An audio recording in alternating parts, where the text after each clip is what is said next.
Or away or some shit. All right, we here, baby. And hey, it's the big baby. And I'm back and I'm live. And I have a great guest here, my man Moshe. How you doing today, good sir? Hey man, I'm Baruch and highly favored. How are you? I'm excellent. I'm happy that you're here. For first things first, although it's June 20th, I would like to wish a happy Juneteenth to all people who look like me. There you go. And the big thing about Juneteenth, for those who don't know, is it's the day that we celebrate the ending of slavery. But we have to understand that this may be the day that slaves were officially let free. We're still not free from the bondage of our oppressors, and we have to continue fighting the fight against the bondage that we're in, so we can eventually break the chains of oppression. And this is what this conversation is here for today, so that we can talk about a little bit about history, a little bit about the present, but more so about the future and how we can eventually break from this bondage and become truly independent, like the quote unquote American dream is. So happy to have you here. You know, we supposed to do this years ago, didn't work out, but timing is everything. Timing is everything. And we had a conversation about it. And I think there's no better time than Juneteenth weekend at a time where the world is watching, and we as Black Americans, descendants of slaves, have the biggest spotlight on us that we've ever had. So speaking about our history and speaking about the future is what I really want to get into. So just to start off, first things first, you know, I've been seeing this no anti-Black racism as a hashtag that you've been having on all your posts. Let's Absolutely. talk about it, So the no anti-Black racism is it's basically a counter for the Black Lives Matter hashtag. Okay. Yeah. So you know, so we're gonna just jump right on in. We're gonna jump in the deep end immediately. Okay.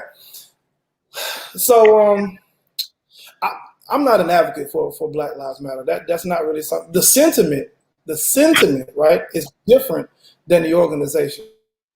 The organization, if you look on their website, they will tell you plainly that they're basically anti-Black male, anti-nuclear Black family, traditional Black family, right?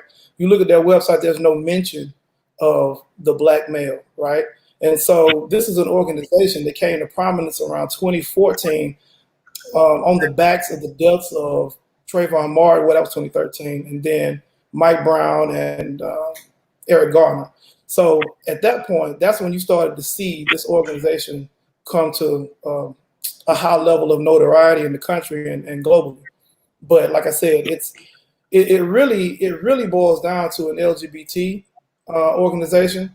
And so what happens is you have these organizations that use our oppression to siphon the energy off, gain resources, have people donate, give them money, and then they use that energy to push other agendas that are not ours and that are not productive for Black society.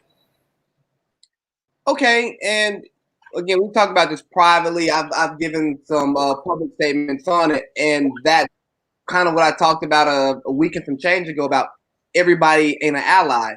And a lot of times they want to hide, you know, they want to hide behind us because we build the momentum. We'll get out there and we'll raise hell, we'll protest, but we usually go out there without a plan. True.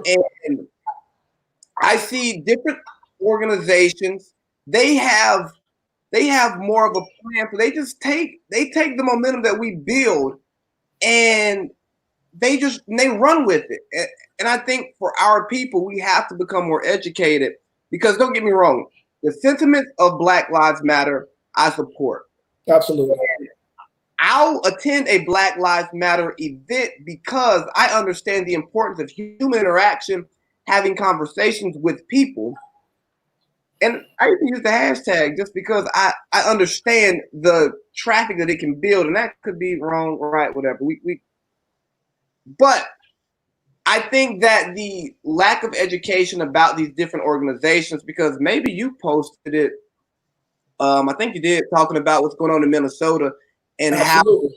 the money's being spread out to other organizations.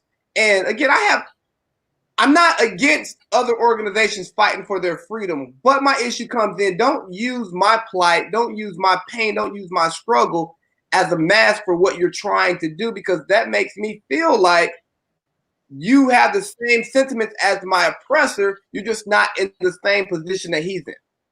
Absolutely. And what happens to us is, like I said, you have these other groups, these other segments of the demographic in the United States that come here and or that already are here that will basically serve as minions of white supremacy. If they're not actual white supremacists themselves, what they do is sort of cozy up to the white supremacists, and the way that you do that is to demonstrate anti-black racism. So, an example of the Minnesota Freedom Fund, this is an organization who they put out a couple of black faces, but if you go to their website, and I put their pictures up, the leadership of that organization is all white, which there's nothing wrong with being white. That's fine. But what is problematic is when you garner funds and resources to yourself and then allocate on our back and then allocate those funds to other communities. Like that organization had raised about $35 million in the past 2 weeks, and they spent about $250,000, which is, I don't even know if that's 1%, right? And then they were talking about getting people out of cages, and these are illegal immigrants. That has nothing to do with our struggle. We are actual citizens of this country. We built this country. Like, how dare you take resources that should be used specifically and only for our people and our plight and use it for non-citizens?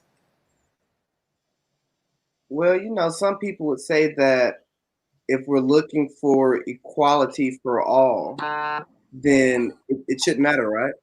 That's an absolute farce. Like, unfortunately, right, the planet at its present state is run by people classified as white. And those people have created a system called race. Everything has to do with race. Everything goes back to race. You've never, or nor do you know anybody who has ever tried to run a race and be equal to the people that they're running against. Like the idea of equality is ridiculous on this face. Nobody gets up every day trying to be equal with everyone else. Like, no one goes to their job trying to make the same thing as like you want to be better. Like, only black people are taught to try to be equal. Like, it's just not a real thing. So what we have to do is get out of the the mentality of trying to be equal and trying to be the best that we can be. And wherever that lands, wherever you end up is where you end up. But nobody's trying. Like, no one is trying to be equal with us. You understand? Like, you have to run a race to win. Period. So that's interesting. I was listening to Brilliant Idiots last night, actually prepping for a show, and they were talking about she whose name I will no longer say on my platform, Candace with the terrible hair. Oh, okay. Yeah. And an interesting thing that Andrew Schultz said was that, sometimes other movements just have to take a back seat. And at a time like today where we are focused on the oppression, the plight of the black person in America, I'm sorry, your movement has to take a seat. And he even got specific to like cancer or immigrants or so on and so forth. You just got to take a back seat right now. And for people who are looking for equality or equal rights, it's like, hey, look, we'll get to you when we got time. But look, man, y'all been telling us y'all gonna get to us when y'all got time forever. So don't shame me. Don't shame you. Don't shame any black person for saying, hey, man, look here. I feel you. You going through some stuff, but I've been going through this my entire life. The way I'm trained to think has stripped me and robbed me of self-pride and self-love. So, bro, you got to wait. Yeah, that brings me to another hashtag that I frequently use, which is HYON, which means hold your own nuts. Like all these other groups, we have carried all of these people, the immigrants, the LGBT community, the feminist movement, like all of these movements were built on the backs of black people. They haven't gotten anything legislatively passed without attaching themselves to us. So it's we have to prioritize self. Now, I'm not saying that other people have to prioritize us, but we have to prioritize us. And I think that's an important point to make, because if I didn't know you personally and didn't have conversations with you, one could think that you are against other types of movements, right? But Right. No. you're just prideful in what you believe in your people, and ensuring that our people love ourselves and direct our energies properly. Right. I mean, I'm not for anyone being mistreated. Like, I'm not for any kids being separated from their parents at the border or being put in cages, or women being treated unfairly at the workplace, or people being mistreated based upon their sexual orientation. All I'm saying is, don't try to commingle all of those things with what we have to do, because if history is an indicator, and it is, every time that's happened, we always end up, with the short end of the stick. Like everybody else gets all the meat and we get the crumbs, and we just can't have that anymore. And you say something about the crumbs, and I think that's a great lead into another topic we have. And I've been saying for a couple of weeks now, I don't want your crumbs. I don't want your cracker crumbs, right? I don't. I can't get full off cracker crumbs, man. I really can't get full off of a cracker, but I definitely can't get full off of a cracker crumb. I need a whole meal. And with these different, knocking down these slave monuments and memorials, okay, that's beautiful. Take these people away, because I don't think we should memorialize these types of people. Taking racist names off of buildings, changing these fight songs, not playing them. I support that totally. But accepting that, to me, is just a cracker crumb. I don't want no cracker crumb. I want a meal. I'm trying to get full. And you and I have talked about what reparations look like, deliverables, and one of our issues with the voices of the movements that we see that are catching all this momentum is they protesting without a plan. They're not asking for deliverables. So what do reparations look like to you? Well, reparations comes in the form of many things, right? Right now, as we sit here in the spring, summer 2020, with all these race soldier executions of our people, one thing that we need to immediately put on the table going towards general election in November for the next president is we need mandatory minimums for people that execute like these killer cops. Like, we need 50 years, no questions asked. Right? An unjust shooting gets you 50 years, period. And you would see these types of executions that we had here in Atlanta last weekend, that we had in Minnesota. Like, you would see that stop overnight.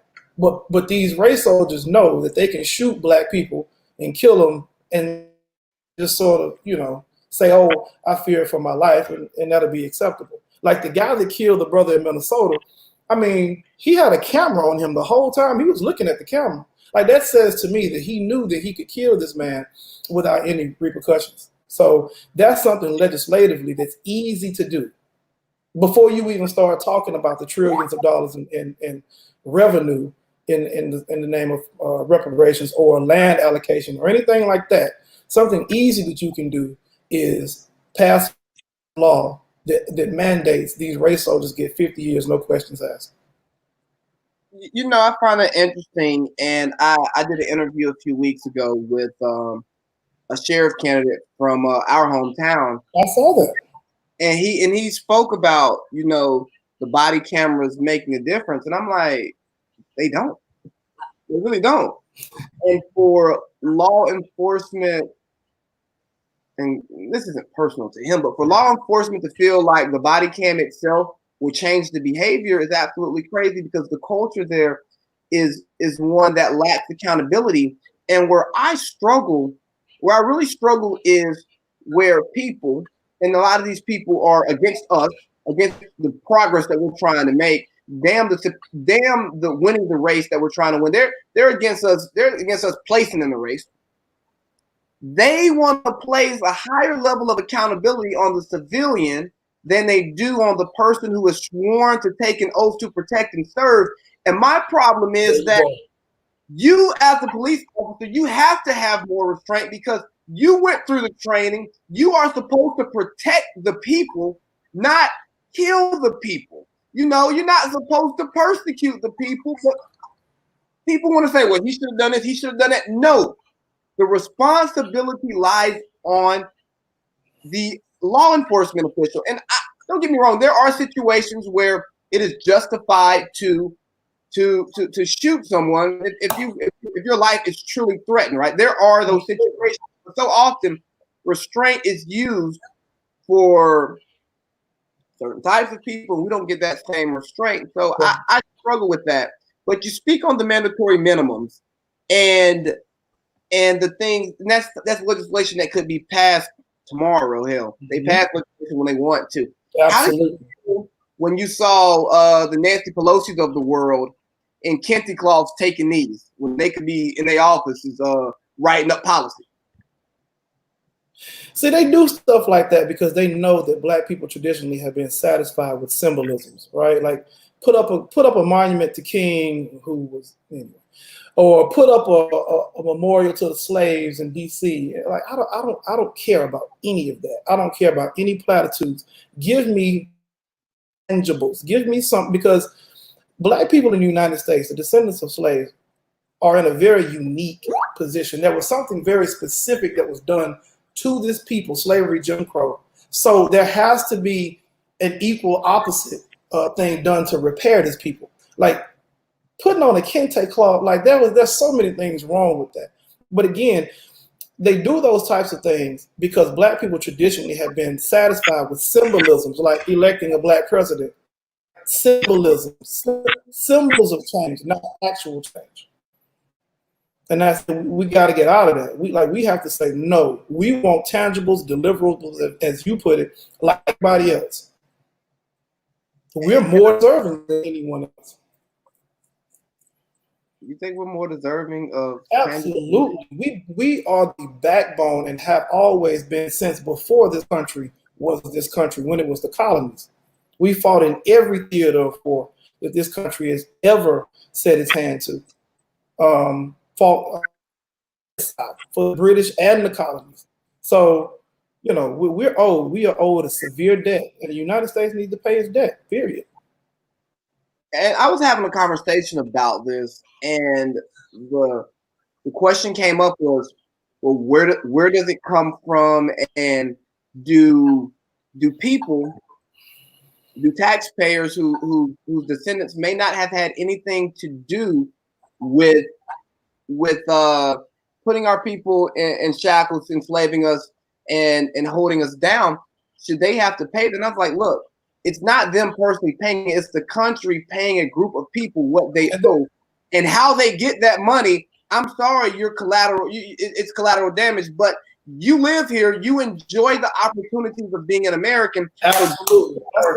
America messes up, you have to pay America's debts. Like, and then the question was, well, so do people like you and me have to pay those debts as well? Well, technically, yes, because I have a job and I pay taxes. But if that's the price that I have to pay, my taxes that I pay annually being what I receive in reparations from this country, whether it's a sum of money, where it's entitlement to property, where it's an opportunity that I may not deserve based on my merit because of the hardships that my people have endured, absolutely. Well, but you know, the United States was built off of free stuff. The United States was built off of free goodies, right? You know, whether it was land, labor, and everyone came over here to enjoy the table and sit at the table that we set. So if you don't want to be a part of, if you don't want your tax dollars to be a part repairing black people, then all you have to do is move. All you have to do is go to, Canada or South America or back to wherever you came from. Wherever your people come from, you can go back there. But, that doesn't change the fact that everybody benefited from our captivity. Everybody. They may not have participated personally, but everyone 100% benefited. Everybody. So that's I don't even entertain little stuff like that. And the other thing about stuff like that, those are little time wasting bullshit arguments. I just play past that. They're just trying to waste your time. So in an ideal world, if we were to get reparations, if you were to be invited to sit with, you name the policymaker, I don't care, because they're hardly significant to me because they work for the lobbies. They don't work for the people. If you were to be in the meeting and they said, what do you want for reparations for the descendants of slaves, what would you ask for? Are we talking like if I say monies, or do you want an amount, or what are we talking about specifically? As specific as you're comfortable getting. Okay, no problem. So I would say a formal apology from the United States government. I would say resources in the form of monies allocated to people who trace their lineage patrilineally and matrilineally back to American slavery. I would say land allocation, no different than the Native Americans get. I would say we need representation at the state, federal, and local levels in terms of education. We need a say in how our image is put out, right? Like you would never see, I won't call it, you would, there are certain groups of people that you don't see presented in a negative light. Like we need representation to make sure our image is not further destroyed. We need to repair our image. And so, we need representation in terms of school curriculum and what's being taught. So it's a lot of things. It's quite a few things. But in terms of the financial piece, I would not be one that would claim that I'm an expert. I'm not an economist, but there are those of us in the community that are experts in that field. And I would say somebody like a Dr. Claude Anderson or Dr. Boyce Watkins would be more suitable for that piece of it. But we definitely need resources, land, representation at state, federal, and local levels in terms of education, and a few other things. But those are things just off the top of my head. So I think the image representation is an important thing because we've been depicting as a person to others and to ourselves, and and it's so painful. And it hurts because I remember saying, I think I said on the pod a couple weeks ago, one of the problems with the issues that we see is we don't pick our gatekeeper.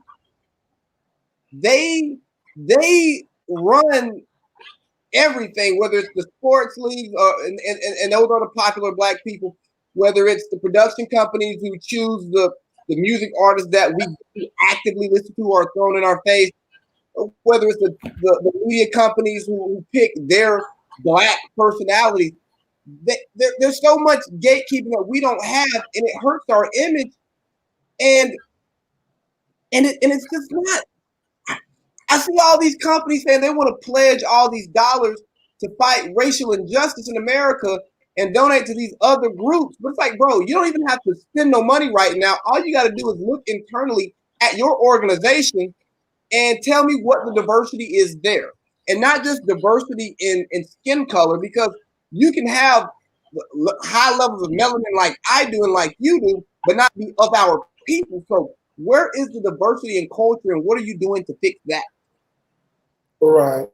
I mean, in diversity, that's another trick bag word, right? We need to be careful when we use that word, because oftentimes what happens is like certain people will be invited to the conversation. Like you mentioned that other female earlier that you said you didn't want mentioned on your show. Like they bring in people like that who are us physically, but are not us mentally, right? And so it doesn't really make a difference. If you're not going to be black in thought, then it's not any more diverse than if you had a room full of non-black people. And you know, school curriculum thing, I think that's really important. Like the whole education system just needs to be ripped up, thrown away. Because I was having a conversation with a friend last night, and I'm like, I went to an HBCU. I'm a political science graduate, and there is so much Black history that's not infused in a private school curriculum where you can actually control it. I remember having a white man teaching Black political thought. I said, I'm not taking this class. I can't take it. Like, and I had other classes with him. I'm like, he's not even culturally aware enough to teach this class outside of he can teach the academics of it, but so much of Black political thought is not the academics of the class. It is the culture that creates the Black political thought. I'm like, bro, you can't teach me this. I refuse. Morehouse should have been ashamed of himself for allowing that. Well, yeah, that's tough. Yeah, these HBCUs. I mean, you know,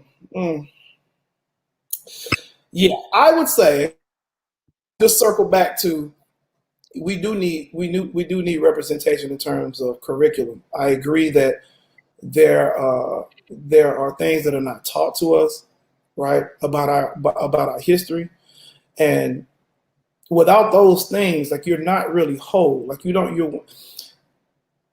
mentioned culture. Culture to me is if there were one thing that I could change, if I could snap my fingers and change, it would be that. Like Black people need their own culture. The culture that we sort of subscribe to here in the United States is a pseudo culture. Why is that? Because when we came here, our culture was taken from us and replaced with something that was alien to us. Our native tongue is not English, right? So we don't know. We don't have worship of deity. We don't have our language. We don't have the clothes that we wear. We don't have the things that make a people, and that thing is your culture codified in your laws, your governance, right? So if we had that, and once we get that back, we'll be okay. Okay, so I was listening. Did you listen to Dave Chappelle's little YouTube video? Which one? The new thing that he did about what's his name? The new thing he did? Yes. The 46 or something like that? Yes. Yeah, I looked at it. So I listened to it, and what I liked about it was that it was a lecture with a couple of jokes. Mm-hmm. And one of the big takeaways was when he really spoke on, I've been silent because the streets have been talking. And he goes back to his old joke, who gives a fuck about what Ja Rule has to say at a time like this? And, you know, he marginalized himself to a certain degree, which I'm okay with, because I like he said, you want to hear from me because you trust me. And yes and no, but I think about that, and I think we put far too much trust in celebrities, whether they're entertainers or athletes, in our community, and I'm not comfortable with it. Right? No, I'm not either. I mean, there's no other group of people who you can say that for. Like no one in the white community is represented by, you know, Tom Brady, for example, or Madonna, or, you know what I mean? Like that's silly. And so one of the things that is kind of interesting when you watch certain, or actually all news media outlets, you'll generally see Black people represented in a way that is very non-Black in thought. I'll put it that way. What happens when you watch a CNN or whatever like that? Like you see people who will basically speak the words of either the left or the right. And Black people should not really subscribe to either side, because both sides are replete with white supremacy and white supremacists, right? So it's you have to have someone in the media, like, and that's what we were talking about before we got on. Like outlets like yours can be a great help to the community community because you're actually speaking your own thoughts or the thoughts of the community, and you don't have a battery in your back, right? So we need that. We need media outlets like this, And it's funny. and not have to lean on entertainers and people like that, because at the end of the day, most of those people are still just employees.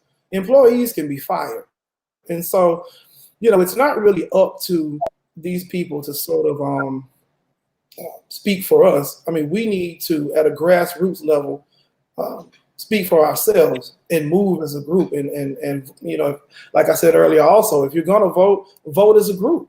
Decide how you're going to, and not be beholden to one or the other party, but be beholden to the group, the party that is going to promise you and deliver the most tangibles. That's how you do that.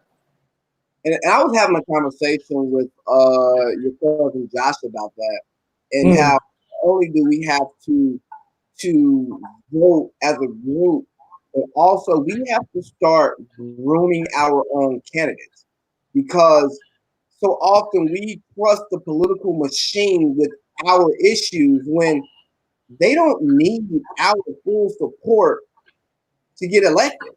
And we have to make ourselves care. We have to make them care about what we need.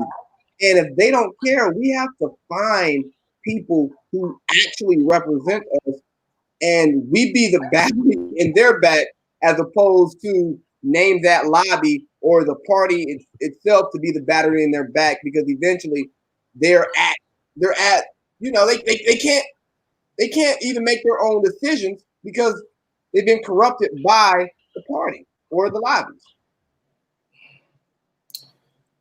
Right. Well, again, as it pertains to voting in the political process, you just have to detach yourselves from the Democrats, because Black people are the biggest, most loyal voting bloc the Democratic Party has. They can't depend on the white vote because you obviously have the Republican Party.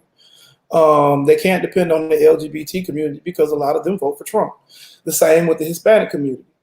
But Black people have been the most loyal and the biggest voting bloc that the Democrats have had, and we never ask or demand anything for our vote, and that's a failing on us. But what happens is, and let me go a little bit more into that, because what happens is Black people we have a self-esteem issue that we really need to address, that causes us to be beholden to a branch of the United States political system that rubs us good on one side and then stabs us in the back, which is the Democrats, right? Now, obviously, we know the get down with the Republicans. They're sort of front facing with their sentiments towards Black people, and so in our minds, we think, okay, I need to be. Where is it that I can sort of feel like I can feel good about putting my vote? And the Democrats do a good job of sort of pandering to Black people. They'll come around when it's time to vote. They'll kiss a few babies and talk about fried chicken and doing the Dougie and all this kind of stupid shit. But they never have any deliverables, as you put it, for Black society. So, but because they talk good to you, right? It serves as like a morphine kind of thing. And so what happens is we get into this thing of listening to them tell us to vote. You got to vote. You got to vote. And really, all the Democrats do is empower other groups over us, whether it's the white LGBT community or some immigrant group. That's what they do. And so in that way, voting just becomes, intellectual masturbation, because at the end of it, you don't have anything.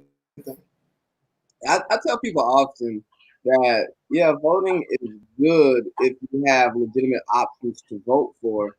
But if you're picking between two evils, it's like, all right, where's your level of civic engagement? What are you doing at the grassroots level to actually create the change that you want to see? What infrastructure are you trying to create that goes outside of the political realm. Like I've had people who've talked to me about do you want to be a politician? And I'm like, no, I respect the power that politics has, but I can do so much more independently as a Black man trying to start a media company. I have way more influence than a politician can. I can reach more people, and I'm not bound to a system. But I see here in the comments, Tyler Blackman's made an appearance, and he's saying we should place our votes with the Libertarian Party. I don't get into, these parties, right? They're all replete, because I've seen these libertarian cats, and they're no different. They're no different than the left and the right. It doesn't even matter. Again, it's not about, it shouldn't be about who likes you, who talks good to you. It's about who is going to present you with tangibles, who's going to deliver. Okay, now let's get into Trump for a second. Like, take Trump, for example. Let's say I stipulate that Trump is every bit the white supremacist that people say that he is. Okay, so what? What's the worst that he can do?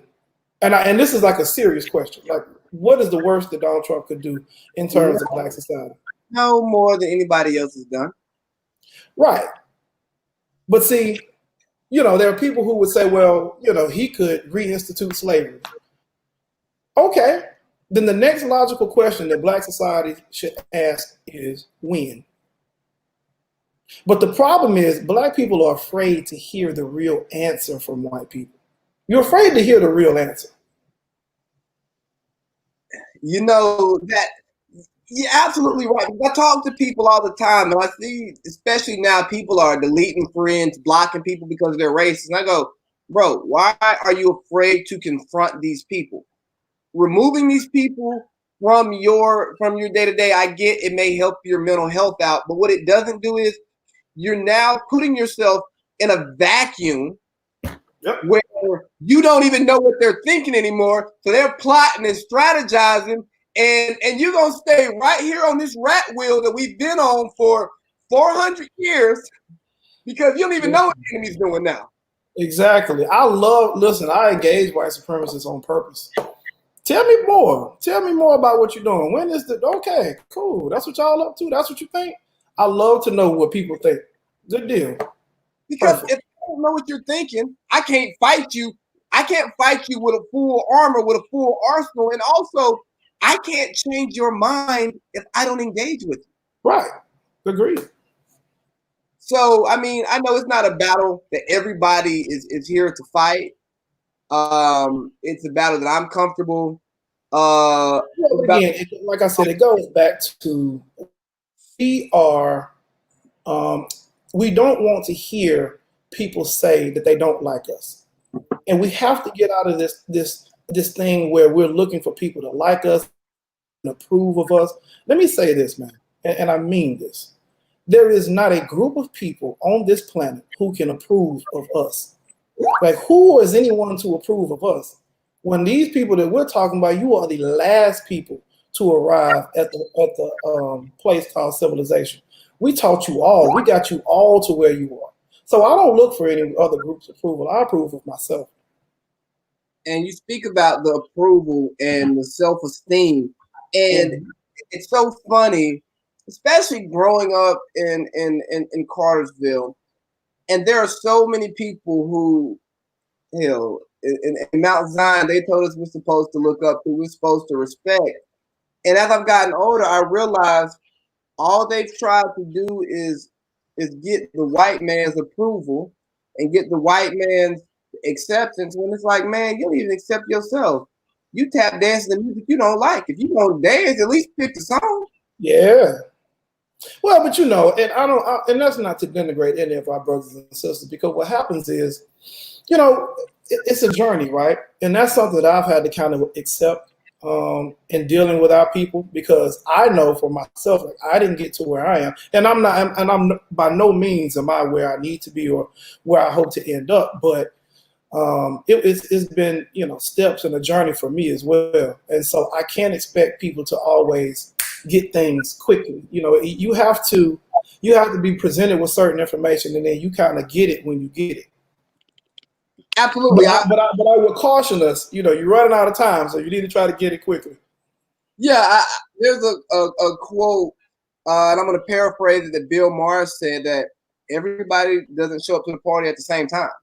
Like, you got the invite, you want people to be there at a certain time, but everybody doesn't show up at the same time. And I'm going to accept that because, 2 years ago, we were having a conversation similar to this conversation today, and where I was at then and where I'm at now, two totally different places. So it takes time, it takes experience for us to get to where we need to be. Tyler Black is in the comments. We're not talking politics, bro. I'm just gonna let you know that, bro. Hey man, he had his chance to talk to me. And maybe and hopefully I can have both of y'all on and have a conversation. But totally going in another direction. I was having a conversation with young Queen Candace, who is a staple here on the podcast, and she was, upset and hurt by Black men not taking care or looking out for Black women. And that conversation evolved into us talking about this halo or this crown, these expectations that we as Black men have from Black women, where they support us blindly. And it's, it was like, we walk away from the conversation is that the expectation for us to defend and protect Black women is too high, but that expectation should be there. Like, it's a weird conversation. So let me just make this make sense, right? What responsibility do you think we as Black men have towards Black women?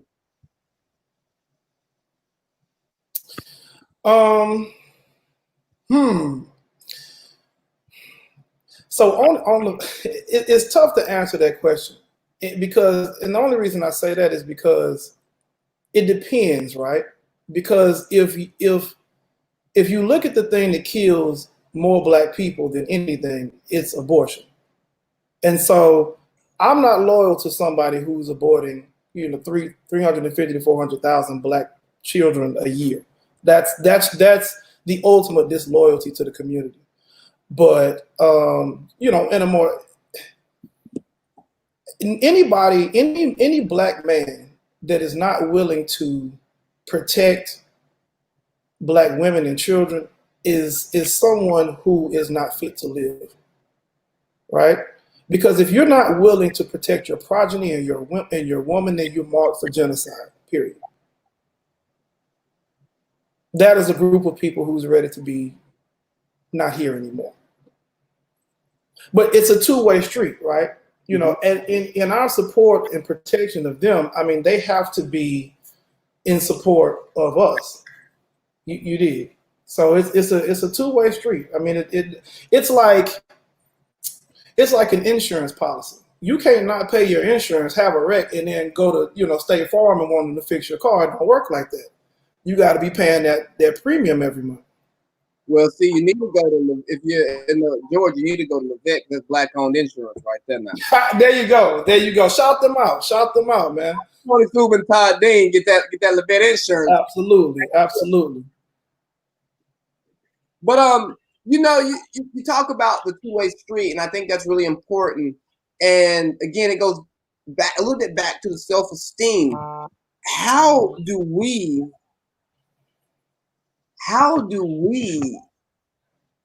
ingrain into our young men the importance of that? How do we ingrain into our ladies the importance of protecting us? Because, I look at the Black home now, and the Black home was once a place with a mother, a father, and children. And then for many different reasons that we can talk about if you want to, if not, but most people understand that the Black home is no longer a a traditional home anymore. And I said to people, the opportunities that have been opened to women, the financial, the career opportunities, has put them in a place of independence from men. And I think the independence has gone to a place where it's, I don't need you. Well, you don't need me. No. But it's hard to raise a child without the mother and the father there. Like, there are things that I had to learn outside of the house because I didn't have a father in the house. My dad did what he could from hours away, but there's just certain things you don't see. And I've carried that into adulthood. And I know there are so many people who have carried those same traits into adulthood. And it seems like we're not getting closer to building back the Black family. Right, and I mean, you can't do that if you have organizations like Black Lives Matter running around here with full support of the Black community. And they say on their website that they're about deconstructing the traditional Black family. I mean, it's right there on their website. It's not hidden. And so, you just have to not support things that are not in support of what you just mentioned, which is the traditional Black family, i.e. the Democratic Party. Like, again, there's certain things, unfortunately, or not unfortunately, I mean, you just have to let it go. You just have to stop. If you're actually interested in repairing the community. If you're not, then it'll just continue to, and I'm not talking about you specifically, but if not, then it'll just continue to be lip service.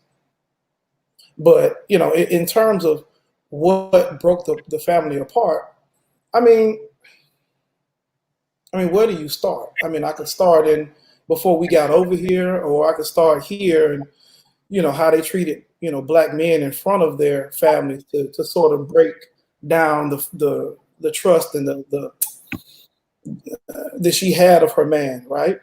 And then, up until the 70s, when the Black man was removed out of the home and jobs went away and he was no longer the provider, therefore he had no sway, he had no say-so in the home, because now she has the government that will supply food, housing, and he's rendered null and void. And so he ends up becoming just, unfortunately, a human dildo in most cases, or in a lot of cases. And so you have to, Black women have to get back to a place mentally where they are going to want to be, have that head of protection over them. You have to get back to that place, regardless of who makes what. You have to get back to that place if that's what you want. A big thing that I preach, and I've encountered a lot of strong Black women in my day. Oh, I hate that term. That's why I said it. It's I'm using it for a reason. There are a lot of them who walked around and ran around Spelman's campus, and the conversation is, look here, ma'am, lady, I don't care what you bring to the table financially. I don't care what you bring to the table intellectually, but humans are here to coexist together. So we have to we need each other.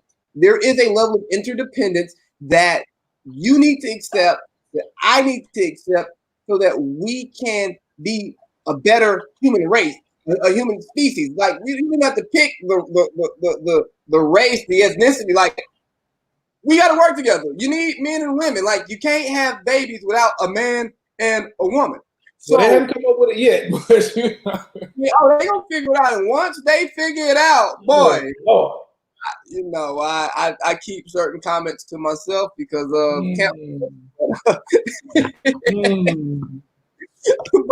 But speaking of cancel culture, Kyrie's been getting killed this week, and it's crazy that he's getting killed by some of the people who are coming after him.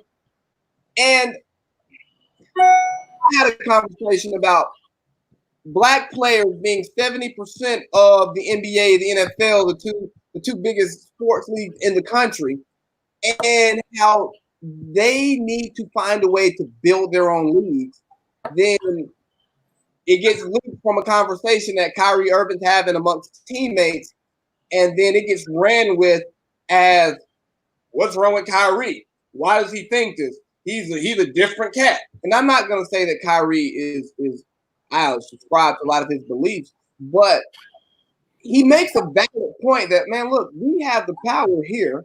We just have to properly unite and use this power the right way. Yeah. Just in terms specifically of the comments that he made about creating, our own league, I'm all for that, because clearly we see with the NFL that they have no real intention of implementing actual change, and you know what? To be really honest with you, they shouldn't. Do what you do, but our problem is we want to go in someone else's house and change the furniture around. Like, that's not a thing that happens. Like, in my little place here, I pay all bills here. You can't come in here and get the moving stuff. Now, you can come visit and sit where I allow you to sit, and that's Black people. Like, if you don't like what's going on in here, go out there, and that's what you need to do. I agree with that. Like, when we had Black leagues, like the Negro League in baseball, the only reason that Jackie Robinson, Branch Rickey wanted to integrate Jackie Robinson into the MLB was to get those Black dollars. The only thing that has ever been integrated in the United States is Black money. Black people have never been allowed to assimilate into American society. So we need to recognize what's happening and adjust accordingly. Yeah, and with the creation of the leagues, and it speaks to the bigger issue of us owning our own stuff, is the pay cut, right? And people now you're getting somewhere. It's like, look, I'm not mad at you, Kyrie, LeBron, Kevin Durant, like today, for going to the NBA, creating a certain level of status, getting a certain amount of money, creating relationships and building partnerships to where you can create leverage. But what I need you to do is use this leverage to then create Black ownership. So now we are in a position where, man, you got the leverage. If LeBron, KD, Kawhi, Kyrie say, hey, man, we're not playing for the NBA unless we get this type of ownership. Yeah, well, okay, I see you. But the NBA is going to have a decision to make. Either like, no, all right, I'm going to take my ball, I'm going to take my court, and I'm going to go play here. Or you use that to, again, this is the integration piece. Then you can use that to create different levels of ownership within the organization. But I don't see that happening. If I'm a rich billionaire, I ain't giving you nothing. Right, and that's fine. You have to be, and again, like it goes back to what I said in the example about Trump, and the worst possible scenario. If he were to say that we're going to reinstitute slavery, the next logical question Black people should ask is, okay, when? So if you're talking about, billionaires in the NFL or NBA, and they're saying that, no, we don't want to capitulate to whatever it is, whatever demands that you're presenting, okay, cool, no problem. Then you start to go your own way. And one of the things that I found very interesting in speaking to this guy, actually did a podcast this time last week with a white nationalist. He and I we've done a few podcasts, and he was saying in one of them that Black people don't know anything about ownership. And I would agree at this present state. Now, in decades past, we did. Like you and I were talking last week. Your family still owns a piece of land or whatever in our city. But going back, we did know about ownership, and there's a level of pride that comes with ownership. And to touch on the pay cut aspect, yeah, it is true that we couldn't immediately pay a Zion Williams what the NBA can pay. But then the trade-off is that pride and ownership, knowing that we can now matriculate through schools, through colleges or whatever, with Morehouse, Spelman, what have you, and now we can start to hire our own. We can say come to work, right, to our own in our own leagues, and it's just it's a more permanent type of gratification than just getting more of their dollars. Exactly, but it goes back to the cracker crumbs we talked about. Even you get the bit crumbs, right? You get some bit crumbs, but you still aren't going to be full. You're not going to be made whole. And we're not going to be made whole as a people if we continue to accept what they give us instead of taking what it is that we want and what we deserve. Right, and that's what I'm getting to. You know, you get full of the gratification of knowing that this is mine, this is my league, this is our league, this is this thing that we have done. One of the things about Black Wall Street is there were many Black Wall Streets. It wasn't just Tulsa, but that community was getting ready to start doing business internationally. You see, and so you start doing business internationally. Now you start to not need, certain things here. You don't need the government.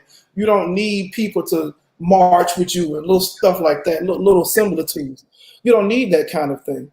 And the example that I use with the Negro League, you had stadiums and you had things that were around the stadium that fed the community: dry cleaners, restaurants, bars, etc. And then when we integrated, all of that went away. All that went away. But you can get back to that because you're still the driving force behind a lot of these things. Your music, for example, that's another thing we need to take back. Take back your music. Oh God, that's a whole show in and of itself. Take back the music, man. For the life of me, I don't understand why we have to go to these white ran record labels to be told what we can put out and what people want to hear, when the artists know what the streets actually want to hear and what the people actually want to listen to, but they're going to tell us what sounds good. I like to say that they like to white stuff up a lot, and and what they think is right, what is great, is like, no, bro, you might like that. No, it's bigger than that. It's a trade-off, right? Like a record label can give you a check for $1 million, $10 million. And okay, now I've empowered this one person or two people, but now all of these millions of people, to include kids, because children listen to this stuff. I just recently came out of the school system. Kids, and I remember growing up listening to this type of music or whatever. So they'll trade off, $1 million or 2, 3 million or whatever. Now I have the minds of all these millions of kids, and I can direct them in negative ways that only improve my position, whether it's through private prisons. You dig what I'm saying? Mm-hmm. It's they create a system where the trade-off is one person versus millions of people. And we have to take back our music because it's something that we generate. We created a lot of these genres of music, hip hop, jazz, R&B. All of these things are Black music. Rock and roll was originally Black music. Shout out to the late, what's my man's name that just recently passed? Little Richard. He created rock and roll, but he doesn't get credit for it because we allow other people to control the narrative, spin it, and then turn it into something else. And the interesting about music and how it really influences our minds. And I sent you the J. Cole piece, and this artist, No Name, who I don't know who she is.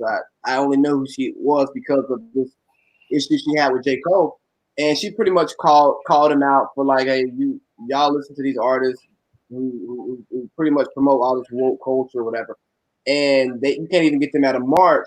He drops a song, and then he tweets out and he says, I haven't done a lot of reading and I don't feel well equipped as a leader in these times, but I do a lot of thinking. And I appreciate her and others like her because they challenge my beliefs. And I feel that in these times that's important. And I thought this tweet was so revealing because a lot of people love to say, "Oh yeah, you know J. Cole, he's so enlightened, he's so in touch, and you know he just talked about real stuff."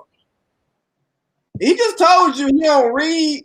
He just got a bunch of thoughts and he just throw it out on a track, and y'all following that stuff. And I've been preaching about these false prophets for years. These people watch who you follow, because my thing is, if the power structure that exists is comfortable propping somebody up, then you can't trust them too much, because if they're that comfortable with them, then they're not preaching what it is that we need to hear, what it is that we need to know. So I'm not canceling J. Cole as a rapper. J. Cole can rap, but I never looked at J. Cole for insight on how to live my life. So are you saying that because popular society will prop up a given individual, that indicates that they may not be delivering the correct message to the people? Is that what you're implying? I am not popular society, because I think there are people who come from grassroots that the people love and people embrace.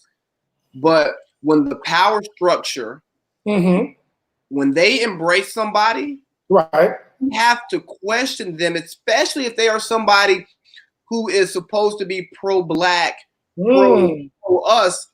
I question that, because I'm like, if you're comfortable with them, that means you're comfortable where you're at and you don't feel like they are a threat to you. So now, who is the greatest example of that? Diddy or Jay-Z? My opinion. Who you got? I would say Dr. King. You want to go there? I mean, look, man. If you want, I'm here for it. Say what? If you want to, I'm here for it. Let's get into it. I'm just saying, man. Like, there's no other figure. The only person that approaches King is Obama. Right? Like, these are two people who, like, no matter what they've done or said, can do no wrong in the black community, even though they really haven't produced any deliverables. I mean, King, towards the end of his life, knew he had messed up. He said as much. He said it. And so we still venerate this cat. And in 7 years, when the Freedom of Information Act releases the papers that the government has, the surveillance that J. Edgar Hoover has on King, the black community better brace for impact.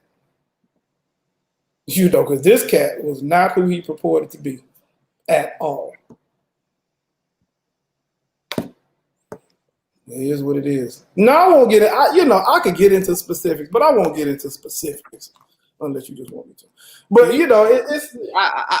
I'm here to learn today, and I would love to learn, because another important thing, especially around a holiday like this, is that we learn our history and we know our history. So please give me a few specifics. Well, I would say, starting off, his name wasn't Martin Luther. Michael, right? Yeah, his name was, he was born Michael Kidman, and his dad was born Michael King, and he died Michael King. He never officially changed his name. His father, I can't remember the year they started going by Martin Luther. I can't remember the specific year, but the reason that they did that, that was a name that gave him it sounded more prominent. It was a white. It was the guy who put the. He was a reformer. The preacher guy who did some. Yeah, Martin Luther. And so he wanted to go by that name to give his name a level of prominence. And so, there are just lots of things. My goal is not to sort of I don't want any kind of harm or hurt to come from anything that I say, but like you mentioned with J. Cole, one of the things that we fail at is doing the legwork. And what do I mean by that? I mean, this man tells you that he's not learned, he's not studied on these subjects. He just has sort of feelings and emotions, and he does a good job of articulating them through his songs. But there are people, we do have scholars, past and present, that have done the work. The late Dr. Francis Cress Welsing, the late Dr. John Henry Clark, Brother Neely Fuller, who is still with us, Dr. Claude Anderson. Like, these are people who we should be listening to. These are our academic luminaries that we should listen to, who have produced, who have literature out there for us. And so, we have to hold ourselves a bit more accountable in terms of doing the work, because it's not as easy to sit down and sit through a book as it is to sit through a song. So what would you say to those who might say that figures like Dr. King or former President Obama, they did what they could given the opportunity that they had? What would I say to them?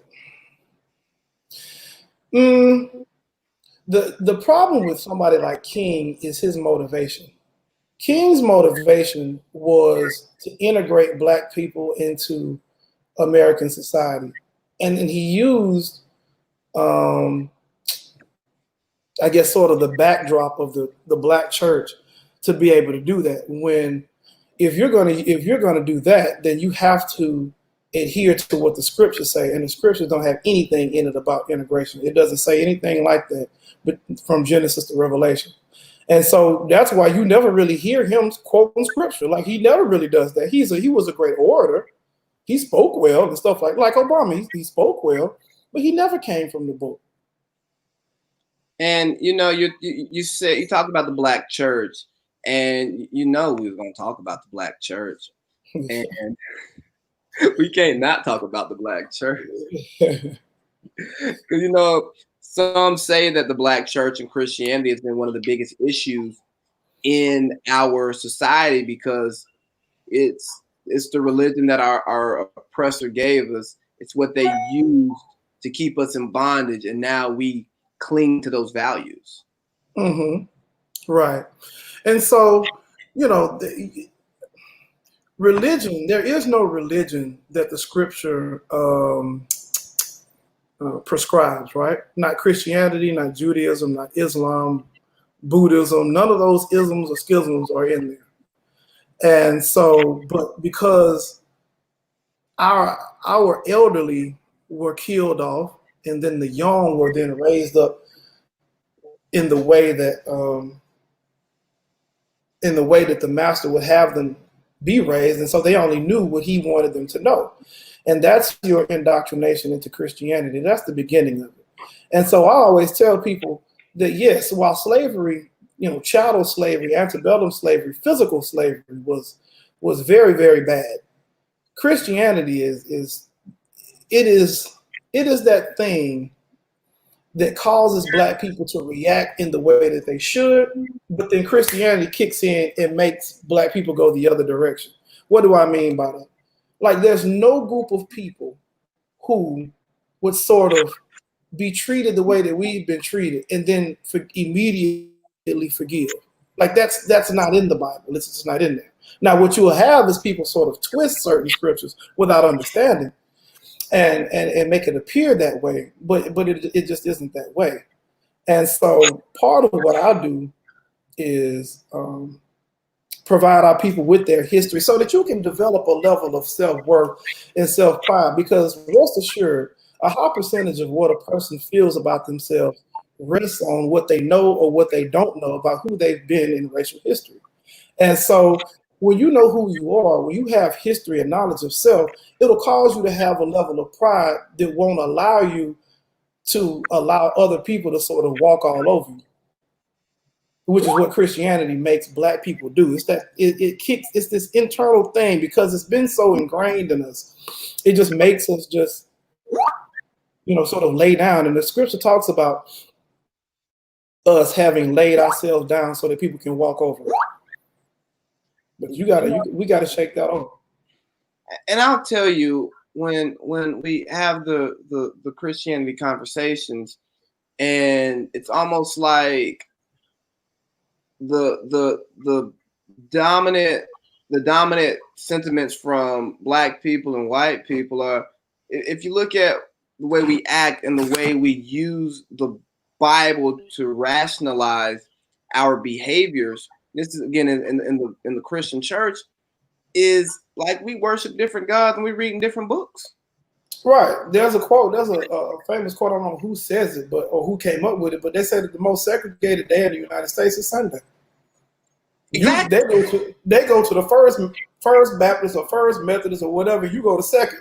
Like the idea that Christianity is the same across the board is ridiculous. You have black Christians and you have white Christians, and they don't, like you said, they don't appear to be adhering to the same deity. I mean, one of the things that led me, or that started me on my journey, was, and I won't get too terribly specific, but there was a family. Can you explain what your journey is a little bit, so for people who don't know? Well, I'm an Israelite, right? So that's my culture. Israelite is or Hebrew Israelite, to put it more fully.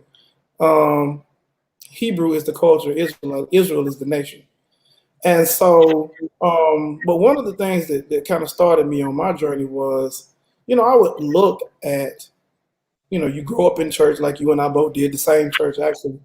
And you see, we'll go and we'll fall out, man, and black people will run up and you will run around and be singing and stuff all day. And it's, 2:00 before you get out, and then you still in the hood, and it's still, you live this way. And them people that got out at noon, they've been around for about 30 minutes and they live like, that's really strange to me. Like, how is that?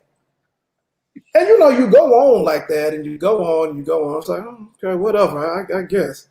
Because Christianity teaches black people that you have to die and go somewhere to get what the Most High has for you, when everybody else can enjoy theirs in the here and now, right? And so that's a part of the black Christian experience. But, for me, something happened. And, my mom had a conversation with me about, something that she wasn't going to be able to do.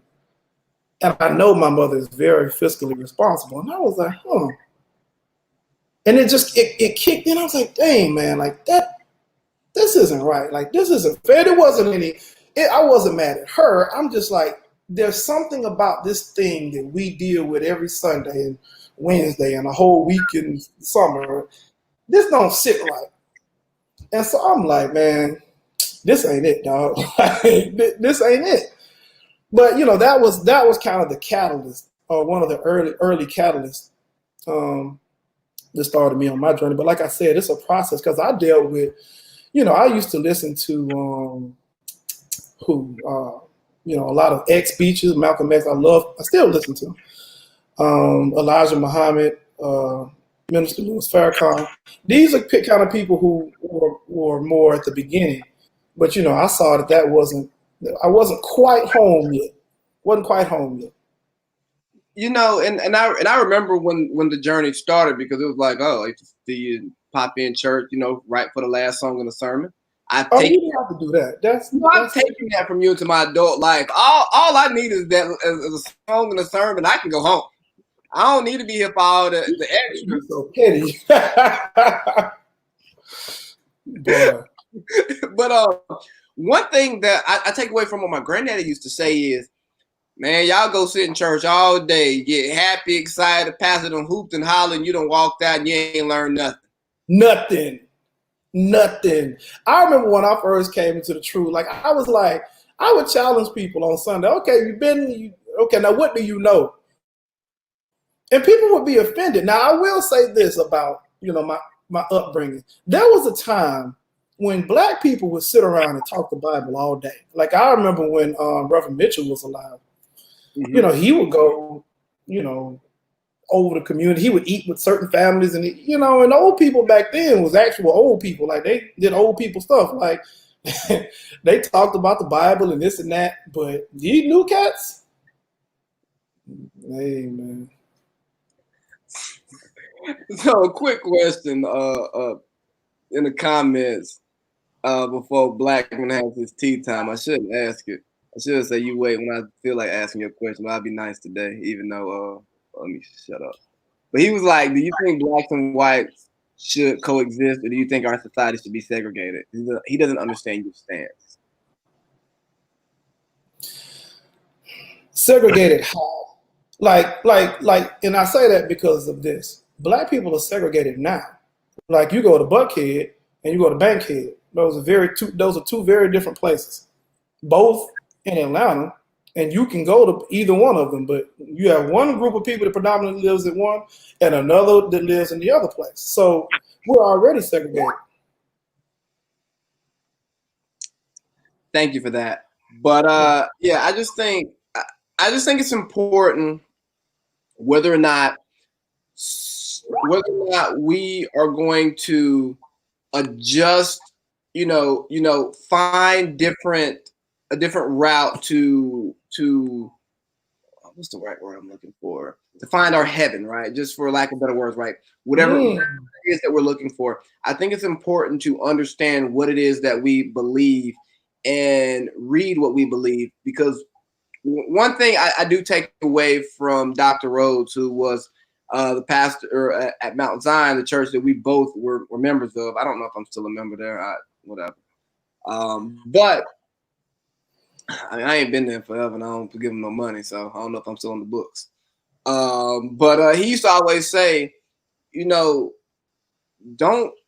take what I say, read it for yourself, and just him promoting reading the book for yourself and gaining your own understanding, and then using your pastor, your leaders, those who have proven themselves to understand the word. You use those people to when you don't understand what's going on. Like I much more enjoyed the Sunday school, the Bible study type setting where we can get in here.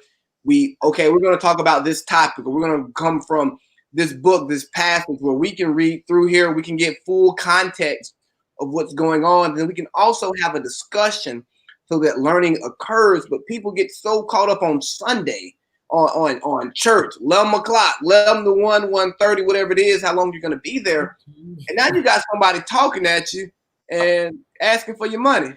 Yeah. No, I mean, on its face, I would agree that Wednesday would be the better time to go and learn, because there's a dialogue there. You're going back and forth. But for me, once I started studying for myself, let me back up. Once I had the book taught to me, and I'm reading this and understanding, because the scripture tell you in all that getting, get understanding. And I'm starting to go back and ask these Sunday people, like, very quickly, you will find that they don't want to talk very long with you. And that was really it was astonishing at first, because, people that you looked at, and these people do this sort of for a living, or they do it, out in the community as a sort of vocation or what have you. And when I tell you these cats will tuck tail and roam, I'm like, oh wow, this is interesting. So it didn't take very long for me to depart that setting, because I can't deal with people who, if you purport to know the book or have an understanding of it, and you run from somebody who is a novice and just asking basic questions, then I have to question your credibility and ability to sort of discern what the book is saying. And I think that we, especially in our community, we have used the black church, the black pastor, as we've almost given him a god-like status. And I think we put entirely too much faith in man, right? Especially a man who, if this is his day job, again, when money gets involved, I question a lot of things. But we just put so much faith in these individuals, and it's not healthy at all. It's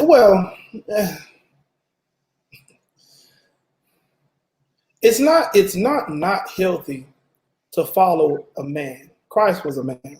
You dig what I'm saying? And so what we're specifically to these specific type of men who who we give them, we give them so much honor and respect that we don't even question them properly, or we blindly follow them. That's what I'm getting to. Okay, well then, and if that's what you're going to say, that's how you're going to qualify. Then yes, I would agree. Okay, let me see. Last little thing I want to get to, and this has been great. You know, I'm just happy you're here to give this knowledge, and also I appreciate it because I'm learning, and I hope the listeners are learning. I saw this post yesterday, last night, and the question was, who do black men vent to? I'm sitting there, I'm like, I vent to my friends, I vent to my mama. Hell, I've been on this podcast sometimes, like, and maybe I'm in a different place in life that where I am comfortable being vulnerable in different situations. And I'll ask you, like, you as a black man, who do you vent to? And if that's an issue that you struggle with or issue that you've seen, can you enlighten us on it? I haven't had that struggle, to be honest with you. I come from a very strong family background. I've always had people to lean on and depend on and talk to, people that I felt like could render positive feedback, people that I trusted with the truth and things that I had to say. So I didn't really. That's not a struggle that I've ever had. Presently, I vent, like you said, I vent to my mom. I vent to my more, who was my teacher. So I vent to other Israelites because they sort of get it. They know where I'm coming from. You know, so that's probably one of the main outlets, I would say. Somebody else in the truth, because I mean they just get it. And I just think it's so important for us to have that structure around us. And, you know, I know that you can vent to your mom because of the relationship that you and I have, the relationship I have with your brother. Like, I spent my high school years in y'all's house a lot. Yeah. Just show up, knocking on the door, hey, let me in. Yeah. Good times, man. Great times. And even in those times, like, Jordan and I could come downstairs and talk to you about almost anything. Certain things he wouldn't want to talk about because you're his big brother. But I'm like, man, he's the liaison between, you know, like parents, but he has the wisdom that we need, but he's also still in touch with some of the stuff that we like to do. So, like, we ain't gonna get in trouble. Right. We might get a verbal lashing, but it's not, we can still go out after this. We can still do it. Yeah. So I appreciate you all for opening up that environment to me, and even just getting a different perspective, you know, seeing how, especially because Jordan and I have so much in common, you know, being dark-skinned, nice-looking, well-dressed, brash personalities with single mothers who were just, you know, just grinding to make sure that we could live a great life. And it's like, I see how it's done here, I see how it's done there, and it was just, I don't know, great family environment. And I'm wrapping up now, more so just thanking you, thanking your family for all that y'all have been. I mean, hell, I started going to Sunday dinner with y'all when I was going to Sunday dinner with my own family at one point. Hey, man, it takes a village. It really does. And this has been great. I appreciate you so much for being on here. And before I sign off, I got a quick few words for you once I end this broadcast. So I hope you enjoyed this. Jordan, you are brash. I hope you all enjoyed this. I hope that we could provide some learning, some education for you all. And again, thank you, Moshe, for being here. This has been absolutely amazing. Big baby. Shalom.